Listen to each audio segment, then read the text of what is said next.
जय हिंद दोस्तों, कैसे हैं आप सब। उत्तराखंड के रुद्रप्रयाग जिले में स्थित केदारनाथ जी का मंदिर काफी प्रसिद्ध है, जो कि आपने तो सुना ही होगा। दोस्तों, केदारनाथ जाने का अगर आप भी योजना बना रहे हैं तो ये वीडियो आपके लिए काफी यूजफुल है, क्योंकि इस वीडियो में मैं आपको बताऊंगा केदारनाथ जाने का क्या क्या साधन है, कुल खर्चा कितना आएगा, खाने पीने और रुकने की क्या व्यवस्थाएं हैं वहाँ, और हम कहाँ कहाँ घूमें, और साथ ही साथ अगर आप पैदल यात्रा नहीं करना चाहते तो हेलीकॉप्टर भी वहाँ चलती है, तो उस हेलीकॉप्टर का क्या फेयर होगा और इसकी टाइमिंग क्या होगी और वो कहाँ से मिलेगी।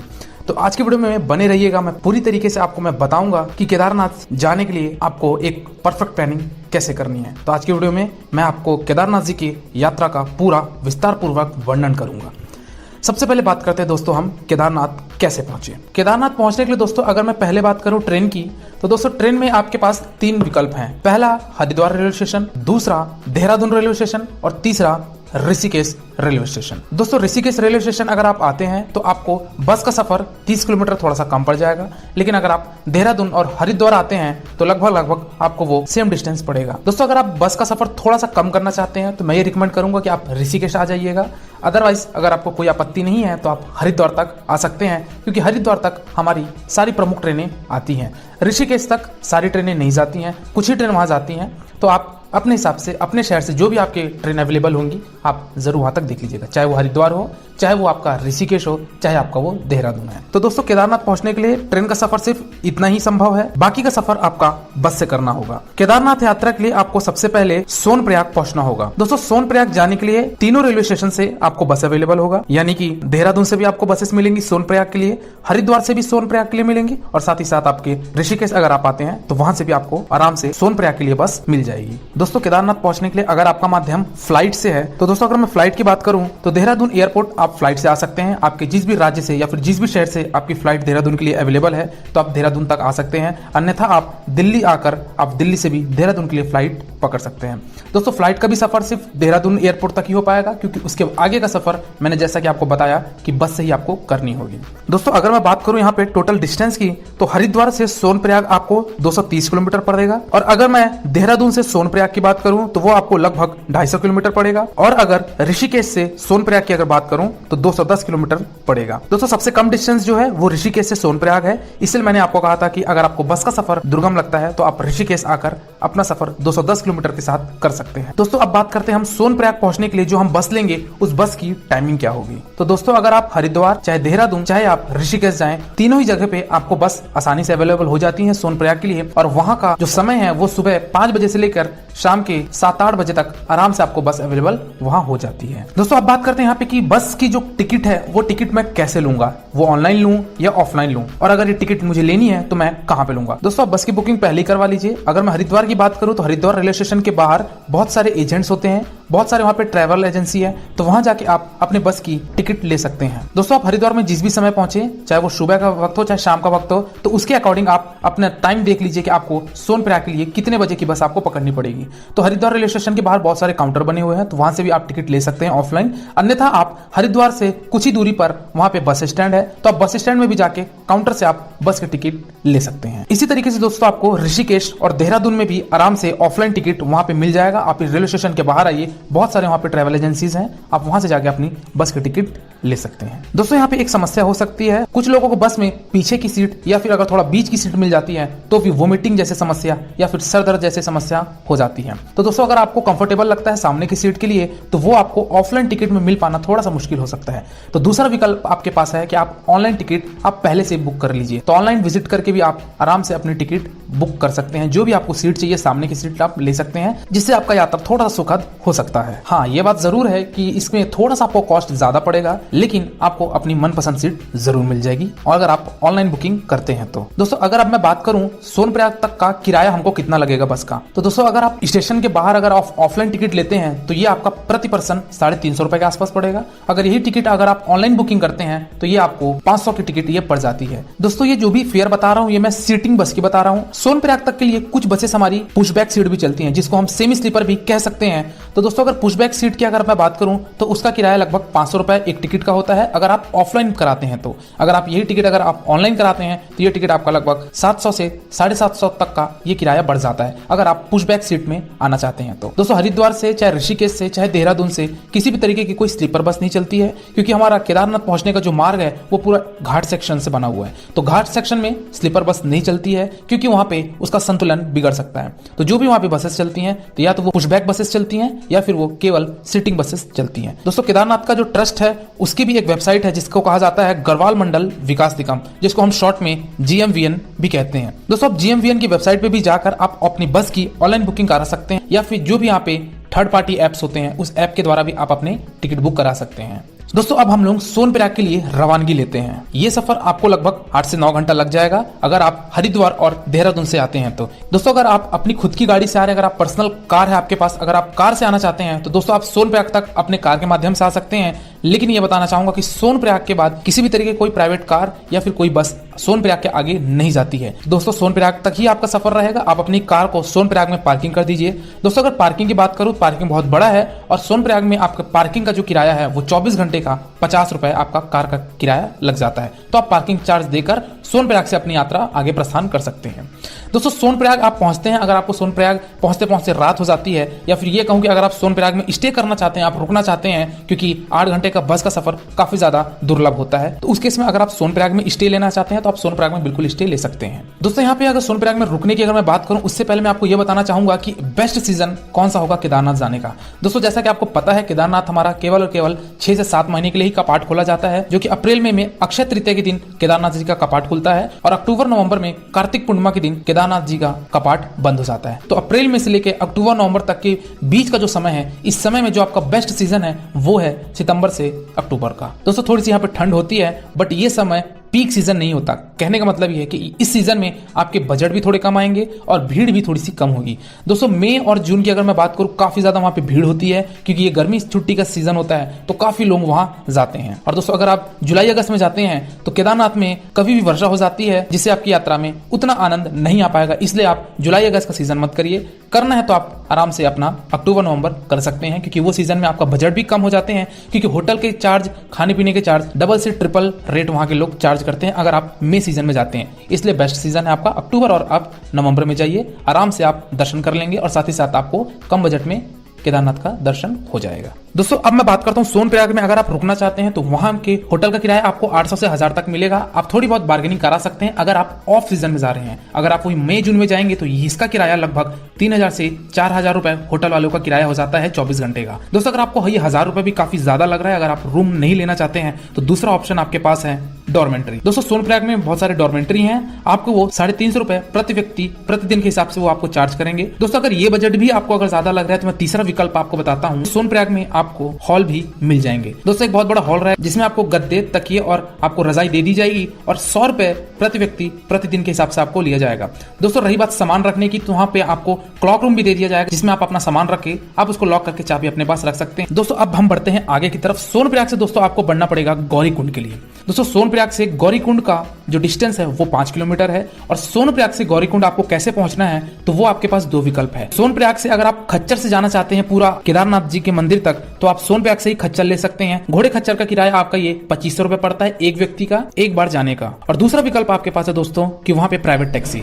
दोस्तों सोनप्रयाग के आगे मैंने आपको बताया आपकी पर्सनल कार या फिर किसी भी तरीके की बस नहीं चलती है, तो वहां आपको सुमो, बुलेरो इस तरीके की आपको गाड़ी देखने को मिलेगी जो कि वो 30 रुपए प्रति व्यक्ति लेते हैं और वो 5 किलोमीटर का दूरी आपको आधे से 1 घंटे में आपको वो गौरीकुंड पहुंचा देते हैं। तो दोस्तों आप गौरीकुंड इस जीप के माध्यम से पहुंच सकते हैं और अगर आप ट्रैकिंग नहीं करना चाहते यानी पैदल यात्रा नहीं करना चाहते हैं तो आप सोनप्रयाग से ही घोड़े खच्चर लेकर आप केदारनाथ यात्रा की तरफ प्रस्थान कर सकते हैं। दोस्तों हम गौरीकुंड पहुंच चुके हैं। वहां पे गौरीकुंड में ही एक श्री गौरी माता मंदिर है, तो वहां पे गौरी माई का भी आप दर्शन कर सकते हैं। वहां पे एक छोटा सा मंदिर है तो वहां पे आप गौरी माता का भी दर्शन कर सकते हैं। सोनप्रयाग में गौरीकुंड के लिए काफी लंबी लाइन लगानी पड़ती है क्योंकि वहां पे काफी दर्शनार्थी होते हैं जिसकी एक लंबी लाइन होती है। अगर आप मई जून के सीजन में जा रहे हैं तो आपको 1 से 1.5 घंटा आपको बुलेरो के लिए या फिर सुमो के लिए लाइन लगाना पड़ेगा, लेकिन वही अगर आप ऑफ सीजन में आते हैं तो आपको हार्डली आधे घंटे के अंदर अंदर आपको आराम से सुमो मिल जाएगी जिससे आप अपना गौरीकुंड का सफर तय कर सकते हैं। और दोस्तों मैं मैं यही रिकमेंड करूंगा कि आप सोनप्रयाग से अर्ली मॉर्निंग निकले, यानी कि 3 बजे 4 बजे ही आप वहां से प्रस्थान करिए गौरीकुंड के लिए, क्योंकि गौरीकुंड से जो केदारनाथ की जो डिस्टेंस है वो 16 किलोमीटर की है, जिसमें आपको पैदल चल के जाना है। तो वो अगर आप गौरीकुंड सुबह पहुंचेंगे तब आप शाम तक आराम से केदारनाथ पहुंच सकते हैं। इसलिए मैं यही रिकमेंड करूंगा कि आप सोनप्रयाग से गौरीकुंड के लिए सुबह ही निकलिए। दोस्तों गौरीकुंड पहुंच के अगर आप चाय नाश्ता करना चाहते हैं तो चाय नाश्ता भी कर सकते हैं। लंच की भी वहां पे व्यवस्था होती है। तो अगर दोपहर में पहुंचते हैं तो दोपहर में आपको खाने पीने की वहां पे व्यवस्था मिल जाएगी और साथ ही साथ आपको वहां पे लंच भी मिल जाएगा। दोस्तों गौरीकुंड अगर आप प्राइवेट टैक्सी से आते हैं, यानी कि बुलेरो सुमो से आते हैं, तो वहां से भी आपको गौरीकुंड से भी खच्चर मिलते हैं, लेकिन यहाँ पे किराया आपका 2300 रुपए पड़ता है। सोनप्रयाग से हमारा वो किराया 2500 रुपए था घोड़े खच्चर का, और गौरीकुंड से हमारा जो किराया था वो 2300 रुपए हो जाता है। दोस्तों गौरीकुंड से आप पिट्ठू भी कर सकते हैं। पिट्ठू का किराया आपका लगभग 5 से 6 हजार रुपए उन लोग लेते हैं केवल एक बार का केदारनाथ पहुंचाने तक का। तो आप पिट्ठू भी वहां से कर सकते हैं अगर आप पिट्ठू करना चाहते हैं। दोस्तों हम प्रारंभ करते हैं अपनी पैदल यात्रा, यानी कि 16 किलोमीटर की ये यात्रा हम गौरीकुंड से केदारनाथ तक का यात्रा हम पैदल यात्रा शुरू करते हैं। दोस्तों अगर आप पैदल यात्रा करना चाहते हैं तो आपको वहां पे लाठी का सहारा जरूर लेना पड़ेगा। तो दोस्तों गौरीकुंड में ही वहां पे बहुत सारे शॉप्स लगे हुए हैं, तो वो लाठी देते हैं। लाठी का जो रेट है वो 30 रुपए है। तो आप एक लाठी खरीद लीजिए, जिससे आपको मदद हो जाएगी आपके यात्रा में, क्योंकि लाठी की मदद से जो आप चढ़ाई करेंगे तो थोड़ी सी आपको सहूलियत हो जाएगी। तो आप एक लाठी जरूर ले लीजिएगा, जिसका किराया 30 रुपए आपका वो लेगा। वो गौरीकुंड में ही आराम से बहुत सारे वहां पे शॉप्स हैं, तो वहां पे आपको मिल जाएंगे। दोस्तों अगर आप पैदल यात्रा नहीं करना चाहते हैं, अगर आपको स्वास्थ्य प्रॉब्लम है या फिर आपको चलने में थोड़ी सी परेशानी है या फिर आपके फैमिली में किसी को परेशानी है, तो अगर आप हेलीकॉप्टर करना चाहते हैं तो दोस्तों यहाँ पे मैं थोड़ी सी आप हेलीकॉप्टर की बात कर लेता हूँ। दोस्तों अगर आप हेलीकॉप्टर से जाना चाहते हैं तो आपको सोनप्रयाग जाने की आवश्यकता नहीं है। सोनप्रयाग से 15 किलोमीटर पहले आपको एक जगह पड़ेगी जिसको कहा जाता है फाटा। दोस्तों आप फाटा उतरिए और फाटा में ही आपका काउंटर बना हुआ है, तो वहां से आप टिकट बुक कर लीजिए। दोस्तों टिकट की अगर मैं फेयर की बात करूं तो आपका 6000 रुपए राउंड ट्रिप का होता है, यानी कि अगर आप फाटा से केदारनाथ जाना चाहते हैं, वहां दर्शन करके वापस लौटना भी चाहते हैं, तो उसका एक व्यक्ति का जो किराया है वो आपका 6000 रुपए पड़ जाता है। दोस्तों अगर आप पीक सीजन में आ रहे हैं या फिर हो सकता है आपको हेलीकॉप्टर के टिकट ना मिले ऑफलाइन, तो आप ऑनलाइन बुकिंग भी कर सकते हैं। दोस्तों जो वेबसाइट है वो आपकी स्क्रीन के सामने ये है, और इस वेबसाइट पे जाके आप अपनी हेलीकॉप्टर की बुकिंग भी करवा सकते हैं। चलिए दोस्तों अब बात करते हैं हम यहाँ पे पैदल यात्रा की। दोस्तों पैदल यात्रा करते हुए आपको काफी ज्यादा सुंदर प्राकृतिक सौंदर्य दिखेगा, और साथ ही साथ वहां पे बर्फ की ग्लेशियर्स, वहां पे पर्वतों पे बर्फ की चादर, और साथ ही साथ वहां का नजारा काफी सुंदर होता है। मंदाकिनी नदी के ऊपर पुल बने हुए हैं, तो पुल का भी बहुत अच्छा आनंद ले सकते हैं। वहां की जो व्यूज हैं, वहां की जो ब्यूटी है वो काफी अच्छी है। अगर आप फोटोशूट में इंटरेस्ट रखते हैं तो आप बाकायदा इस 16 किलोमीटर की पैदल यात्रा का आप भरपूर आनंद आप उठा सकते हैं। दोस्तों इस पैदल यात्रा के दरमियान आपको पर्वतों पर कुछ पुराने मार्ग दिखेंगे। पुराने मार्ग कहने का मतलब दोस्तों कि 2013 की जो आपदा आई थी, जो केदारनाथ में जो बाढ़ आई थी और जो आपदा आई थी, वो काफी रूह कांप देने वाली आपदा थी, जैसा आप सबको मालूम होगा। तो वो उसमें काफी ज्यादा वहां के जो रास्ते थे और पर्वते थे वो सब बह चुके थे इस आपदा के कारण। तो वहां पे पुराने मार्ग दिखते हैं, लेकिन अभी आप जो मार्ग से जाएंगे वो आपके नए मार्ग रहेंगे, लेकिन आपको उस पुराने मार्ग का भी कहीं कहीं आपको पहाड़ पे वो दृश्य दिखेगा। दोस्तों अगर आप रास्ते में चलते हैं तो वहां पे तंबू लगा के बहुत सारे आपको चाय नाश्ते के स्टॉल मिल जाएंगे। तो अगर आप चाय नाश्ता करना चाहते हैं, ब्रेकफास्ट करना चाहते हैं, तो वो भी आप करते हुए चल सकते हैं। साथ ही साथ आपको जगह जगह पे वॉशरूम मिलेगी, जगह जगह वहां पे फर्स्ट एड सेंटर भी है। तो अगर आपको किसी प्रकार का सांस लेने में दिक्कत हो रही है या फिर जैसा भी अगर आपको कोई परेशानी महसूस होती है, तो आप वहां पे कुछ दूरी पे वो बनी हुई है, तो आप वहां जाके भी अपना चेकअप करवा सकते हैं। दोस्तों ये पैदल यात्रा आपके स्टेमिना के ऊपर डिपेंड करता है कि आप कितने घंटे में तय करते हैं, लेकिन अगर आप एक नॉर्मल स्पीड पे चलते हैं और आप कम जगहों में विश्राम करते हैं तो आप आराम से 7 से 8 घंटे में आप वो 16 किलोमीटर का सफर आप जरूर तय कर लेंगे। दोस्तों केदारनाथ से ठीक 1 किलोमीटर पहले आपका पड़ेगा एक बेस कैंप। तो दोस्तों वो बेस कैंप में ही आपके ठहरने की व्यवस्था और आपके खाने पीने की व्यवस्था होती है। दोस्तों हो सकता है आपको शाम हो जाए, 5-6 बज जाए। अगर आप मॉर्निंग में निकलते हैं तो 4-5 भी बज सकते हैं, या फिर आपको हो सकता है 7-8 भी आपको बच सकते हैं बेस कैंप पे। दोस्तों बेस कैंप से केदारनाथ की दूरी 1 किलोमीटर की है, और बेस कैंप में जैसा कि मैंने आपको बताया कि वहां आपको रुकने की व्यवस्था और वहां पे आपको खाने पीने की व्यवस्था होती है।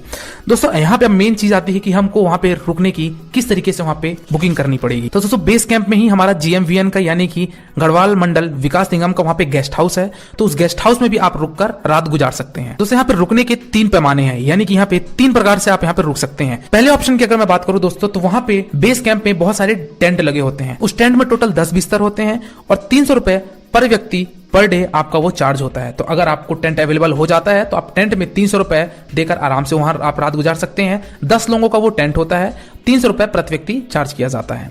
दूसरे ऑप्शन की अगर मैं बात करूं दोस्तों, तो वो है हट का। दोस्तों हट में हमारा एक कंबाइंड बेड लगी होती है। उस कंबाइंड बेड में 3 बेड का खंड होता है और 2 बेड का भी खंड होता है। तो वहां पे भी 10 बेड के अरेंजमेंट्स होते हैं एक हट में। वहां हट में जा सकते हैं और उसका जो किराया होता है वो 750 रुपए प्रति व्यक्ति प्रतिदिन होता है। तीसरे ऑप्शन की अगर मैं बात करूं दोस्तों, तो वहां पे है हट हाउस, यानी कि एक आपको रूम की तरह देगा जिसमें आपको 6 बेड रहेंगे। अगर आप फैमिली सहित लेना चाहते हैं तो वो 6 बेड भी आप ले सकते हैं, जिसका किराया 990 रुपए यानी कि 1000 रुपए के चाहिए वो आपका पड़ जाएगा प्रति व्यक्ति, प्रतिदिन वो आपका चार्ज लेंगे। दोस्तों बेस कैंप में थोड़ी सी कॉस्ट ज्यादा होती है। खाने पीने की अगर मैं बात करूं तो दोस्तों खाने पीने का आपको वहां पे जो चार्ज है, लंच और डिनर का जो कॉस्ट है वो आपको 200 रुपए थाली सिस्टम में लगता है। और वही अगर सुबह का नाश्ता करते हैं तो सुबह का नाश्ता आपको 100 रुपए वहां पे ब्रेकफास्ट मिलेगा।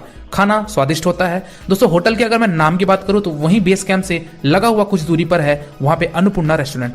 अन्नपूर्णा रेस्टोरेंट हमारा GMVN का ही है, यानी कि गढ़वाल मंडल विकास निगम का ही है। दोस्तों अगर आप मई जून के सीजन में जा रहे हैं, अगर आप केदारनाथ मई जून के सीजन में जा रहे हैं तो वहां पे आपको रूम मिलने की काफी ज्यादा समस्या हो सकती है। तो इसीलिए आप ऑनलाइन बुकिंग भी कर सकते हैं। GMVN की वेबसाइट पे जाकर आप ऑनलाइन बुकिंग आप कर सकते हैं, चाहे अगर वो टेंट में रुके, चाहे वो कंबाइन हट में रुके, चाहे वो हट हाउस में रुके। दोस्तों अगर आप 5-6 बजे भी बेस कैंप पहुंच चुके हैं तो आप फ्रेश हो जाइए, अपना सामान रख दीजिए और केदारनाथ स्वामी का आप दर्शन करने के लिए निकल जाइए, क्योंकि मंदिर का जो समय है वो 9 बजे क्लोजिंग टाइम है। दोस्तों आप मंदिर जाइए, मंदिर में लाइन लगी। अगर आप पीक सीजन में आ रहे हैं, मई जून के महीने में आ रहे हैं, तो आपको लाइन काफी ज्यादा लंबी मिलेगी। लगभग आपको वो 3 से 4 घंटे का भी लाइन लग सकता है दर्शन के लिए। और अगर आप वही ऑफ सीजन में आ रहे हैं, यानी कि सितंबर अक्टूबर के आसपास आ रहे हैं, तो वो आपका 1 से 1.5 घंटे में आपके दर्शन हो जाएंगी। तो दोस्तों आप लाइन में लग के ओम नमः शिवाय का जाप करते हुए आप भोलेनाथ का दर्शन कर सकते हैं। हमारे केदारनाथ स्वामी ये रहे, यहाँ पे आप दर्शन करिए इनका, अपनी मन्नतें मांगिए और आगे बढ़ते चलिए। दोस्तों यहाँ पे मैं बात करूं अगर आप प्रसाद की, तो यहाँ पे दोस्तों प्रसाद पैकेट भी मिलता है। तो वहां पे प्रसाद के 3 प्रकार से रेट होते हैं, जिसका 100 रुपए, 200 रुपए और 300 रुपए, ये अलग अलग रेट के अलग अलग पैकेट होते हैं। तो जो भी आप पैकेट लेना चाहते हैं, जिस भी कॉस्ट का लेना चाहते हैं, आप वहां पे 100, 200 या 300 का आप पैकेट वहां से ले सकते हैं। दोस्तों मंदिर के जस्ट पीछे एक बहुत बड़ी सी शिला आपको देखने को मिलेगी। ये शिला दोस्तों 2013 की जो आपदा आई थी, जो केदारनाथ में जो बाढ़ आई थी, तो वहां से पर्वत से एक बहुत बड़ा यहाँ पे शिला, यहाँ पे पर्वत का टुकड़ा यहाँ पे आके मंदिर के पीछे आके रुक गया था। दोस्तों कहा जाता है कि इस पत्थर के आने की वजह से जो पानी का जो यहाँ पे बहाव था वो 2 हिस्सों में बढ़ गया था, जिससे मंदिर में किसी भी तरह की कोई क्षति नहीं हुई है। तो दोस्तों भगवान की सब महिमा होती है कि पत्थर को बीच में आना और यहाँ पे पानी का 2 मार्ग में बढ़ जाना। तो यहाँ पे मंदिर को किसी भी तरह की कोई क्षति नहीं हुई थी। हालांकि 10 फीट तक का पानी अंदर गया था, जो कि वो भी 1 घंटे में बाहर हो गया था। तो वो शिला का भी आप नजारा देख सकते हैं। दोस्तों यहाँ पे एक चीज मैं बताना चाहूंगा, अगर आप भोलेनाथ का दर्शन करते हैं, अगर आप शाम 5 बजे के बाद अगर आप जाते हैं तो वो आपको दूर से दर्शन करवाएंगे। कहने का मतलब है दोस्तों, ज्योतिर्लिंग के अगर आप नजदीक से दर्शन करना चाहते हैं तो वो आपको शाम 5 बजे के बाद नहीं दिया जाता है, आपको दूर से ही दर्शन दिया जाएगा। और अगर आप नजदीक जाकर ज्योतिर्लिंग का दर्शन करना चाहते हैं तो आप अर्ली मॉर्निंग सुबह 5 बजे वहां पे लगिए। दोस्तों अगर आरती के समय की बात करूं तो सुबह 6 बजे होती है एक आरती, और दूसरी आरती होती है हमारी शाम को 6 बजे। तो मॉर्निंग में मंदिर 5 बजे खुल जाता है। तो अगर आप बेस कैंप पे रुके हुए हैं तो वापस से आप मंदिर परिसर आइए सुबह 5 बजे, और वहां पे आप नजदीक से भोलेनाथ का आप दर्शन कर सकते हैं। ज्योतिर्लिंग के नजदीक जाकर आप वहां पे अपना मत्था टेक सकते हैं और वहां पे अपनी जो भी मनोकामनाएं हैं वो आप मांग सकते हैं। दोस्तों अब मैं बात करता हूं कि हमको और कहां कहां वहां पे विजिट करना चाहिए। तो दोस्तों सबसे पहले मैं बात करता हूं भैरव मंदिर है वहां पे। केदारनाथ से वो आपको लगभग आधे किलोमीटर की दूरी पे पड़ेगा, वो आप पैदल ही और आगे आपको जाना पड़ेगा। वहां पे भैरव मंदिर है, तो भैरव मंदिर भी आप जाके वहां दर्शन कर सकते हैं। दूसरे स्थान की बात करूं दोस्तों तो वो है वासुकी ताल। वासुकी ताल का दूरी लगभग 6 से 7 किलोमीटर की पड़ती है।